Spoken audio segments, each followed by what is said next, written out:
तालुक्यात सध्या तांदळाचा मोठ्या प्रमाणावर काळा बाजार सुरू असल्याचे गंभीर आरोप होत असून याकडे संबंधित अधिकारी जाणीवपूर्वक दुर्लक्ष करत असल्याचा आरोप जनतेतून केला जातोय।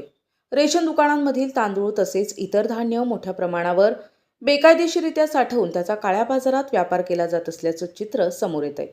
तालुक्यातील विविध भागांमध्ये संध्याकाळनंतर गाड्या येऊन तांदळाचा साठा दुकानातून तसेच जैन गल्ली, बाजारतळ, मोची गल्ली इथून केला जातो असल्याचे नागरिक सांगतायत। हा साठा पुढे इतर जिल्ह्यांमध्ये विशेषतः मराठवाड्यात पाठविला जात असल्याची ही चर्चा आहे। मात्र इतक्या मोठ्या प्रमाणावर सुरू असलेल्या या गैरप्रकारांवर अद्याप कोणतीही ठोस कारवाई झालेली नाही। या संपूर्ण प्रकरणात व्यापारी आणि काही अधिकाऱ्यांमध्ये संगनमत असल्याचा संशय नागरिक व्यक्त करत असून पुरवठा विभागाची भूमिका संशयास्पद असल्याचं बोललं जातंय।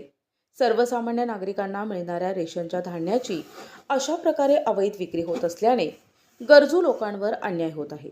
या गंभीर प्रकाराची तातडीनं चौकशी करून दोषींवर कठोर कारवाई करावी अशी जोरदार मागणी नागरिकांमधून होत आहे। प्रशासनाने याकडे दुर्लक्ष न करता तात्काळ पावले उचलावीत अशी अपेक्षा व्यक्त केली जात आहे। सुगंधित सुवासिक अत्तराची दळवळ, भरपूर व्हरायटीज आणि क्वालिटीचे अत्तर जे करतील आपणास मंत्रमुग्ध। आपल्याकडे सर्व ब्रँड क्वालिटीचे अत्तर मिळतील, जसे उद, मुश्क, ग्रीन अजमेरी, बकूड, CR7 आणि रुबाब, मुखल्लद, अरमान, आइसबर्ग।